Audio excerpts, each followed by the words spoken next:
और चलिए आपको बता देते हैं कि आखिरकार किस संभाग से कितने मंत्री हैं जो मंत्रिमंडल में शामिल होने जा रहे हैं। चलिए ग्राफिक्स पर नजर डालते हैं, साय की नई टीम में कौन कौन शामिल है। बस्तर संभाग की बात करें तो यहां से केदार कश्यप हैं।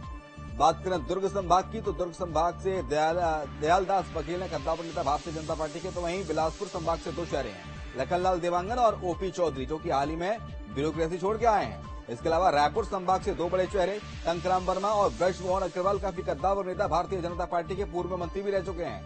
सरगुजा संभाग से तीन चेहरे हैं, राम विचार नेता में श्याम बिहारी जायसवाल है और लक्ष्मी राजवाड़े हैं। बस्तर संभाग से केदार कश्यप को मंत्रिमंडल में जगह दी गई है। अंकुश ज्यादा जानकारी के लिए हमारे साथ हमारे सहयोगी इस वक्त रायपुर से लाइव हैं। अंकुश, कुछ समय का इंतजार और उसके बाद जो भी नए विधायक जो मंत्री बनने जा रहे हैं उनका शपथ ग्रहण समारोह जो है वो शुरू हो जाएगा राजभवन में। अंकुश।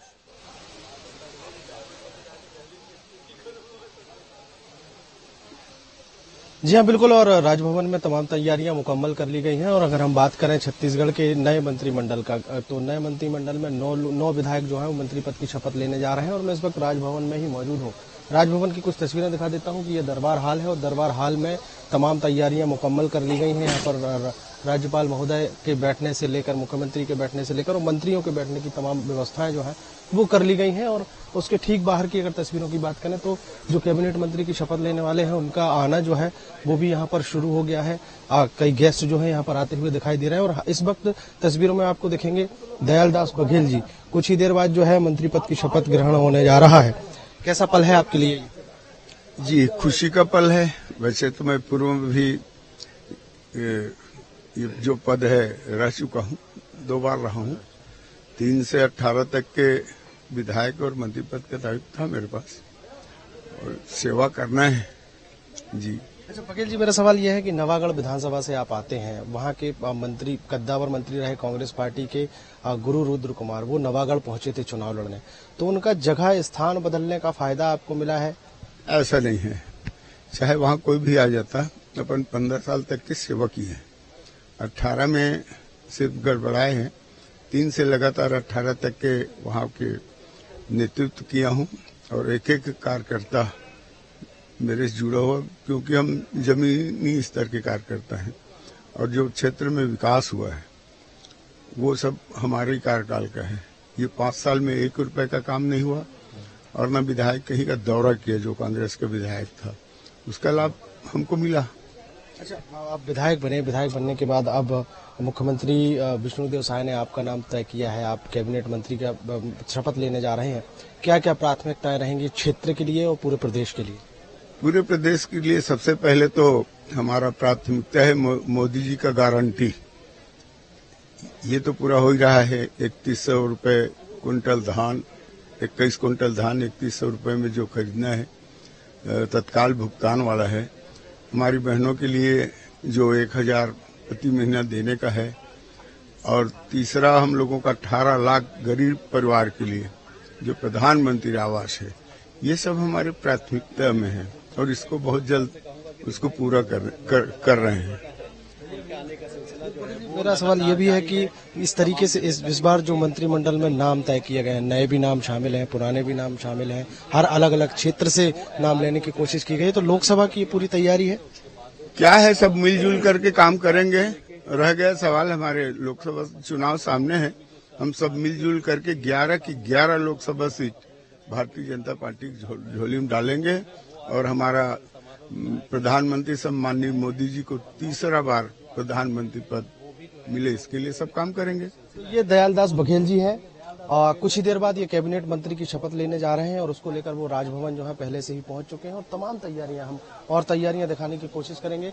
यहाँ पर देख सकते हैं कि जो विधायक हैं बीजेपी के, वो यहाँ पर लगातार पहुंचने का उनका सिलसिला चल रहा है। और विधायकों के परिवार के लोग जो है वो भी यहाँ पर पहुंचते हुए नजर आ रहे हैं। तो चारों तरफ जो है व्यवस्थाएं की गई हैं, बड़ी व्यवस्थाएं, बड़ी तैयारियां हैं। और अब दरबार हाल में बस इस बात का इंतजार किया जा रहा है कि जैसे ही सुबह की 11:45 होंगे तो तमाम लोग जो हैं यहाँ पर पहुंचेंगे। मुख्यमंत्री विष्णुदेव साय यहाँ पर पहुंचेंगे, राज्यपाल विश्वभूषण हरिचंदन की मौजूदगी रहेगी और राज्यपाल मंत्रियों को शपथ दिलाते हुए नजर आएंगे। तो राजभवन की तैयारियां जो हैं वो पूरी हो गई हैं, बस इंतजार किया जा रहा है मुकर्रर किए गए समय का। बिल्कुल अंकुश, और तमाम रायशुमारी के बाद ये 9 नाम हैं छत्तीसगढ़ के मंत्रिमंडल में, विष्णुदेव साय के मंत्रिमंडल में वो 9 नाम तय हुए हैं। इन 9 नामों पर न सिर्फ अपनी विधानसभा का, न सिर्फ अपने विभागों का जिम्मा रहेगा, बल्कि सबसे बड़ा जिम्मा रहेगा 2024 का लोकसभा चुनाव जो तना है भारतीय जनता पार्टी को।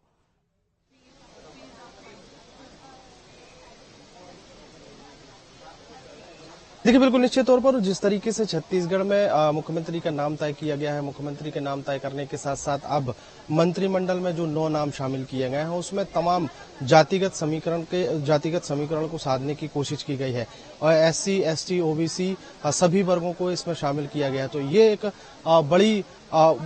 बड़ी बात इसलिए कही जा सकती है कि लोकसभा का चुनाव असर पर है और लोकसभा के चुनाव के मद्देनजर छत्तीसगढ़ की जो 11 लोकसभा सीटें हैं उनको जीतना है। हालांकि 9 सीटें ऑलरेडी बीजेपी के पास हैं, लेकिन 11 की 11 सीटें जीतना है और एक बार फिर से प्रधानमंत्री नरेंद्र मोदी को तीसरी बार उनको प्रधानमंत्री बनाना है। इस तैयारी में बीजेपी जुटी हुई और जिस तरीके से अभी कुछ ही देर पहले हमारी मंत्री दयालदास बघेल से बातचीत चल रही थी तो उन्होंने भी स्पष्ट तौर पर कहा है कि इस बार हम लोगों का संकल्प है कि तीसरी बार जो है प्रधानमंत्री नरेंद्र मोदी को एक बार फिर से प्रधानमंत्री पद की शपथ दिलाएंगे। तो ये तैयारियां चल रही हैं। अब प्रदेश के अलग अलग हिस्सों की अगर बात करें तो अलग अलग हिस्सों को भी साधने की कोशिश की गई है, अलग अलग संभागों को भी साधने की कोशिश की गई है और सबसे महत्वपूर्ण बात यह है कि इस मंत्रिमंडल में नए नाम भी शामिल किए गए हैं, पुराने नाम भी शामिल किए गए हैं। तो कार्यकर्ताओं को भी एक मैसेज देने की कोशिश की गई है कि कार्यकर्ता अगर मेहनत करता है तो भारतीय जनता पार्टी के केंद्रीय नेतृत्व की नजर उसकी मेहनत पर होती है।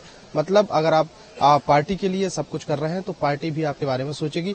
तमाम बातें जो है वो सोचकर बीजेपी आगे बढ़ती हुई दिखाई दे रही है और इस डिसीजन के बाद, इस निर्णय के बाद कहीं न कहीं ये स्पष्ट हो गया है कि बीजेपी में अब आने वाले समय में हर एक कार्यकर्ता को मौका मिल सकता है और उसी मौके के चलते कार्यकर्ता जो है वो भी उत्साहित रहेंगे, उत्साह के साथ काम करेंगे और बीजेपी को जो है आगे बढ़ाने का काम करते हुए नजर आएंगे। इस तरीके की प्लानिंग बीजेपी की चल रही है। एक मंत्री की सीट फिलहाल खाली है, उसका दावेदार कई हैं। हालांकि ऐसे में जो कद्दावर हैं भारतीय जनता पार्टी के अंकुश, जिसमें रेणुका सिंह की बात कर रहे हैं, धर्मलाल कौशिक समेत कई जो कद्दावर हैं जो मुख्यमंत्री पद के दावेदार भी थे, उनको संगठन कहां पर शिफ्ट करने वाला है? क्या उन्हें केंद्रीय नेतृत्व में दोबारा से जिम्मेदारी दी जानी है क्या, या फिर उनको लेकर कुछ और नई रणनीति तय की गई है? इसके साथ साथ अगर जहां पर आप मौजूद हैं इस वक्त राजभवन में, आपके आसपास कोई विधायक जो मंत्री पद की शपथ लेने वाले हों, उनसे भी आप बात कीजिएगा।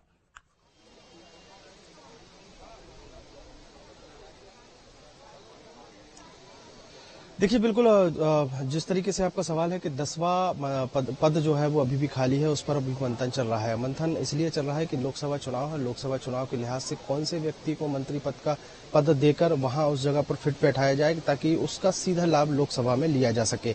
मंथनों का दौर है। हालांकि मंथन बाकी 9 मंत्रियों के लिए भी लंबा मंथन चला है और लंबे मंथन के बाद ये निष्कर्ष निकला है कि 9 विधायकों को मंत्री पद की शपथ दिलाई जाएगी। चूंकि जिस तरीके से नाम चल रहे हैं, जैसे रेणुका सिंह की अगर हम बात कर लें तो केंद्रीय राज्य मंत्री वो रही हैं, सांसद के तौर पर वो चुनाव लड़ी थी, लेकिन अब उन्हें सीधा विधानसभा चुनाव लड़ाया गया। इसके अलावा अगर हम बात करें तो और भी बड़े नाम हैं, जैसे धर्मलाल कौशिक एक बड़ा नाम है, अजय चंद्राकर एक बड़ा नाम है, अमर अग्रवाल एक बड़ा नाम है। तो इनमें से एक नाम को जो है तय करना है, एक व्यक्ति को चुनना है। तो अब ये बीजेपी के पास जो है तो समय भी है कि आने वाले लोकसभा चुनाव के लिहाज से किस नाम को मंत्री बनाना बेहतर रहेगा, क्योंकि उसका सीधा लाभ लोकसभा में लेने की कोशिश होगी। और अगर हम इस परिसर की अगर बात करें तो चारों तरफ जो है विधायकों का आने का सिलसिला जो है वो लगातार जारी है। अलग अलग क्षेत्रों से लोग यहाँ पर पहुंच रहे हैं और हमारी कोशिश जरूर होगी कि हम किसी ऐसे व्यक्ति से बात करें जो मंत्री पद की शपथ लेने जा रहा है। लेकिन यहाँ की तमाम तैयारियों की अगर हम बात करें तो अभी वो लोग यहाँ पर नजर नहीं आ रहे हैं जो मंत्री पद की शपथ लेंगे। फिलहाल लगातार जो है गेस्ट का आना यहाँ पर जारी है और कुछ लोग ऐसे हैं जो अंदर प्रवेश कर चुके हैं। बस इस बात का इंतजार किया जा रहा है कि मुख्यमंत्री और राज्यपाल जब यहाँ पर पहुंचेंगे तो मंत्री पद की शपथ उनको दिलाई जाएगी। कुछ नेता ऐसे हैं जो यहाँ पर पहुंच रहे हैं, हम और आगे चलकर उनसे बात करने की कोशिश करेंगे, क्योंकि यहाँ पर जो है विधायकों का आने का सिलसिला जो है वो लगातार जारी है। धर्मजीत सिंह जो है वो यहाँ पर पहुंचे हैं, मैं उनको दूर से देख पा रहा हूँ कि वो गेट से एंटर करते हुए यहाँ पर नजर आ रहे हैं और उनका नाम हालांकि मंत्रिमंडल में नहीं है, लेकिन कहीं ना कहीं उनका नाम विधानसभा उपाध्यक्ष के तौर पर चलता हुआ यहाँ पर दिखाई दे रहा है। तो जो धर्मजीत सिंह है विधायक बने हैं भारतीय जनता पार्टी के, पहले वो जो कांग्रेस पार्टी से विधायक बने, उसके बाद जोगी कांग्रेस से विधायक बने और उसके बाद 2023 के विधानसभा चुनाव के ठीक पहले उन्होंने भाजपा प्रवेश किया और भाजपा प्रवेश करने के बाद वो जो है फिर से विधायक बनकर आए हैं। फिर से विधायक बनने के बाद अब उनका नाम जो है कहीं मंत्रिमंडल में तो नहीं, लेकिन तस्वीरों में देख सकते हैं कि अजय चंद्राकर भी यहाँ पर तस्वीरों में देखे जा रहे होंगे और वो भी यहाँ पर राजभवन पहुंचे हुए और हम उनसे बात करने की कोशिश करेंगे। और सर, आज एक छत्तीसगढ़ के लिए काफी महत्वपूर्ण दिन है। अब मंत्री पद की शपथ जो है होने वाली है कुछ ही देर में। जो माननीय मंत्रीगण शपथ ले रहे हैं उन सबको मेरी ओर से बहुत बहुत हार्दिक शुभकामनाएं और उनके सफल राजनीतिक जीवन की मैं कामना करता हूं, उनको शुभकामनाएं देता हूं। सर, अभी भी एक नाम रह गया है, 9 मंत्रियों के नाम तय हुए हैं। एक नाम पर क्या लग रहा है, किस तरीके के समीकरण बिठाए जाएंगे लोकसभा? तो पार्टी और इनकी राजनीतिक अपेक्षा आकांक्षाएं भी पूछेगा, सोच रही होगी, जब करना होगा करेगी। सर, लोकसभा चुनाव है, ऐसे में हम देखें तो जैसे आपकी अगर हम बात करें तो क्या लग रहा है कि भविष्य में? मेरी क्यों, जो लोग बने हैं, जैसा बने हैं, सब अच्छे लोग बने हैं। कोई व्यक्ति आधारित पार्टी थोड़ी ना है ये तो संगठन आधारित पार्टी है। जो योग्य लोग हैं, जो उपलब्ध हमारे पास हैं, उनमें से योग्य लोगों को चुना गया है। छत्तीसगढ़ में विधानसभा चुनाव हो गए हैं, मुख्यमंत्री बन गए हैं, 9 मंत्री आज शपथ ले लेंगे और इसके बाद अब लोकसभा चुनाव है।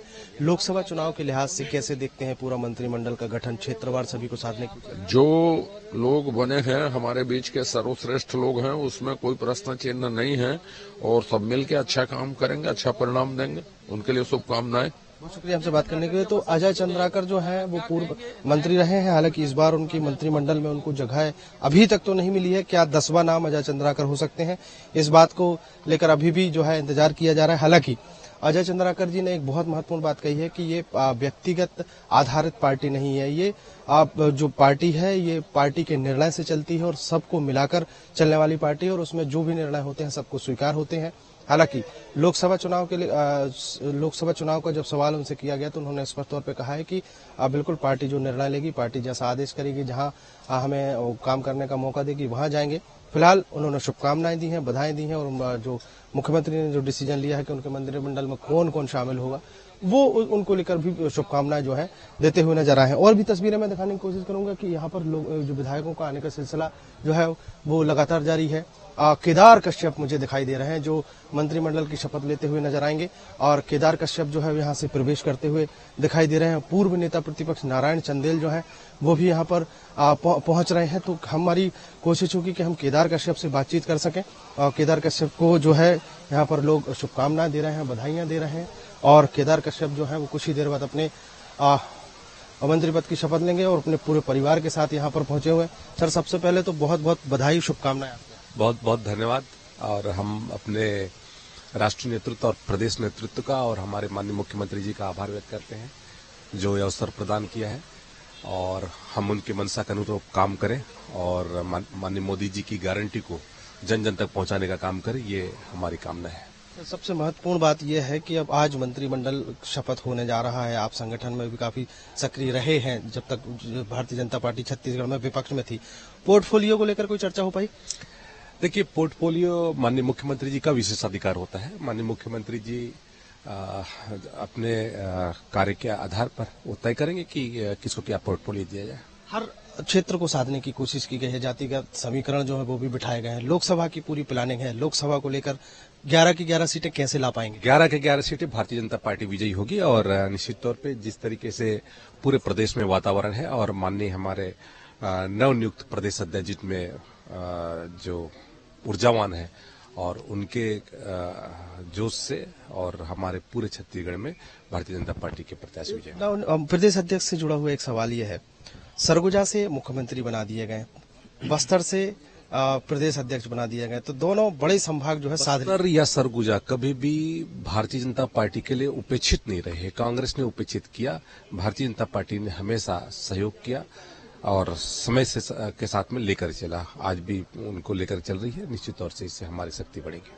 सर, एक सवाल और बचा है मेरा, एक नाम बचा है अभी भी, 9 मंत्रियों के नाम मुख्यमंत्री जी तय करेंगे। तो ये जो एक नाम बचा है वो मुख्यमंत्री तय करेंगे और लगातार जो है नेताओं का यहाँ पर आने का सिलसिला जो है वो जारी है। केदार कश्यप अपने पूरे परिवार के साथ यहाँ पर पहुंचे और कुछ ही देर बाद मंत्री पद की शपथ लेंगे। हमने उनसे बातचीत की है, तमाम बातचीत में उन्होंने वो चीजें भी साझा की है। एक मंत्री जो है वो भी एक विधायक और हैं जो चले आ रहे हैं, उनसे हम बात करेंगे खुशवंत साहब जी जो है वो भी यहाँ पर पहुंचे हुए हैं। तर काफी महत्वपूर्ण दिन है आज छत्तीसगढ़ के लिए, 9 मंत्री शपथ लेने जा रहे हैं। बिल्कुल, बहुत ही महत्वपूर्ण दिन है और बहुत ही अच्छा लग रहा है कि आज हमारा मंत्रिमंडल का विस्तार हो रहा है और बहुत ज्यादा इसलिए खुशी हुई कि हमारे नए चेहरे, नए युवाओं को भी मौका मिला है।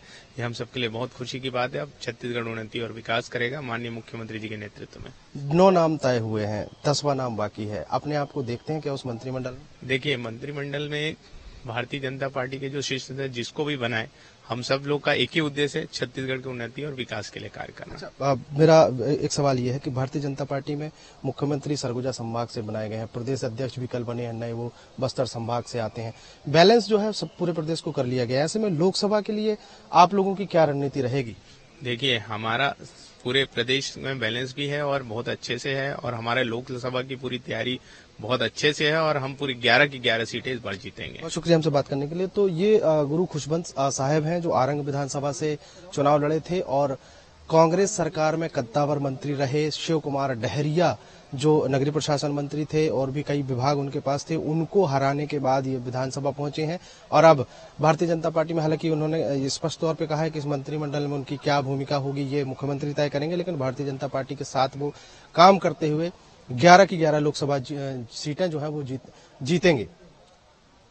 बिल्कुल अंकुश, और फिलहाल जो एक सीट पर जैसा कि आप सवाल कर रहे हैं, जो विधायक हैं जो नए नवेले मंत्री बनने जा रहे हैं उनसे, तो एक सीट पर जो सस्पेंस है फिलहाल वो बरकरार है कि 10वां मंत्री छत्तीसगढ़ में कौन होगा, ये केंद्रीय नेतृत्व तय करेगा, ये मुख्यमंत्री विष्णुदेव साय तय करेंगे।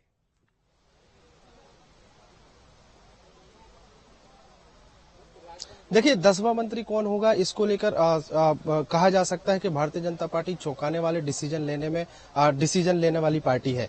हमने मध्य प्रदेश, छत्तीसगढ़, राजस्थान, अगर सभी जिलों की अगर हम बात कर लें, सभी प्रदेशों की अगर हम बात कर लें, तो वहां पर भी ऐसे डिसीजन हमको देखने को मिले हैं।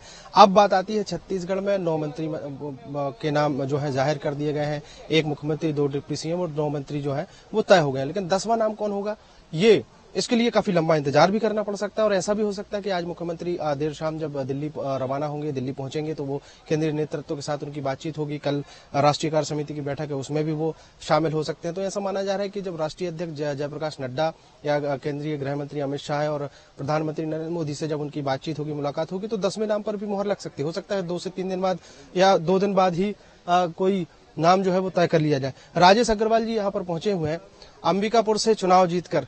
क्या लग रहा है, कद्दावर मंत्री को हराया था, 10वां मंत्री आपको बना सकते हैं? ये पार्टी निर्णय करेगी। काफी महत्वपूर्ण दिन है आज आप लोगों के लिए, 9 मंत्री बनाए गए हैं। कैसा बैलेंस किया है पूरे प्रदेश को और आने वाले समय के लिए क्या तैयारी? नहीं, बहुत अच्छा बैलेंस किया है। मेरे को लग रहा है कि सभी तरफ को प्रतिनिधित्व दिया गया और बहुत अच्छा विकास कार्य होगा। ये अंबिकापुर से जीतकर आने वाले राजेश अग्रवाल हैं, भाजपा के विधायक बने हैं।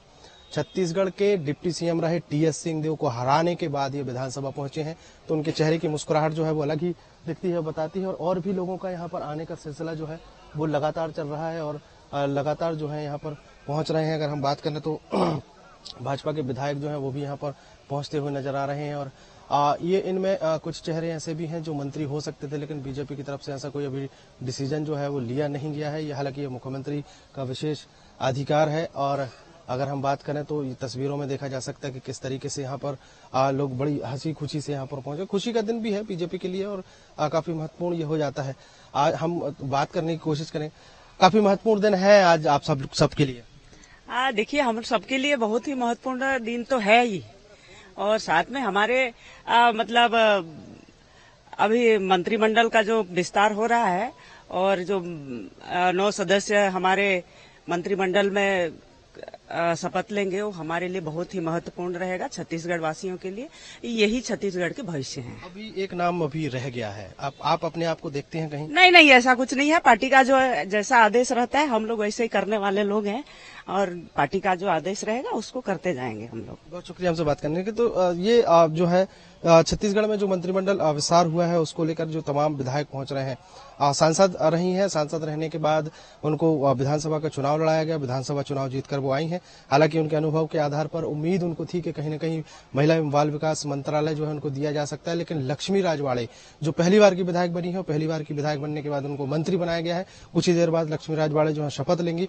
तो ये बीजेपी में जो ये डिसीजन है ये देखने को मिलते हैं कि कब किसको कहां से उठाकर मंत्री बना दिया जाए, कब किसको कहां से उठाकर मुख्यमंत्री बना दिया जाए, ये डिसीजन जो है वो बीजेपी में ही हो सकते हैं। और देख सकते हैं कि ये लगातार जो है आने का सिलसिला जो है वो जारी है और भी ऐसे बहुत सारे लोग हैं जो यहाँ पर राजभवन पहुंचते हुए दिखाई दे रहे हैं। तो ये बस इंतजार है कि कुछ देर बाद जब मंत्री पद की शपथ ग्रहण होगा तो शपथ ग्रहण में सभी लोग शामिल होते हुए दिखाई देंगे। तो ये भारतीय जनता पार्टी की तरफ से जो लोग हैं वो यहाँ पर पहुंचते हुए नजर आ रहे हैं और बस इंतजार किया जा रहा है कि 11:45 कब होंगे और तब कब जो है मंत्री पद की शपथ ग्रहण शुरू होगा। लेकिन अंकुश, देखा जाए तो जातिगत संतुलन हो, क्षेत्रीय संतुलन हो, वो साधने में भारतीय जनता पार्टी मास्टर रही है। और जो क्षेत्रीय संतुलन ये कहें कि वो इस मंत्रिमंडल में देखने को मिला, जहां पर दुर्ग से, सरगुजा से, बस्तर से, रायपुर से, बिलासपुर से, हर संभाग से चेहरों को तरजीह दी गई है मंत्रिमंडल में, ताकि ना जनता में नाराजगी हो, ना वहां के कार्यकर्ताओं में नाराजगी हो।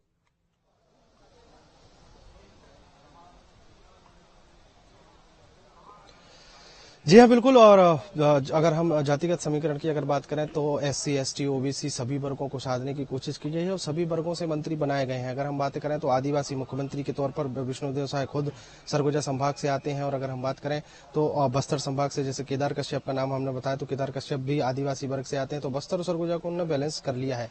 एक नाम चल रहा था किरण सिंह देव। किरण सिंह देव जो है वो काफी अनुभवी रहे हैं, पार्टी में काफी सक्रिय भूमिका उनकी रही है, वो जिला अध्यक्ष रहे हैं, जगदलपुर से महापौर रहे हैं, पार्टी के प्रदेश पदाधिकारी रहे हैं। तो उनका नाम कहीं ना कहीं मंत्री पद की दौड़ में लगातार चल रहा था। लेकिन कल अचानक से आदेश आता है कि वो भारतीय जनता पार्टी के प्रदेश अध्यक्ष होंगे। हालांकि प्रदेश अध्यक्ष जो है वो भी एक काफी महत्वपूर्ण पद है कि संगठन के लिहाज से उनको सबसे बड़ा पद दिया गया। तो सरकार में जिस तरीके से विष्णुदेव साय को नंबर 1 बनाया गया है तो किरण सिंह देव को संगठन में नंबर 1 बनाया गया है। शपथ ग्रहण पर नजर बना रखिए, आपसे अपडेट्स हम लगातार लेते रहेंगे। बहुत शुक्रिया अंकुश आपका तमाम सारी जानकारी को फिलहाल साझा करने के लिए। तो आज मंत्रिमंडल का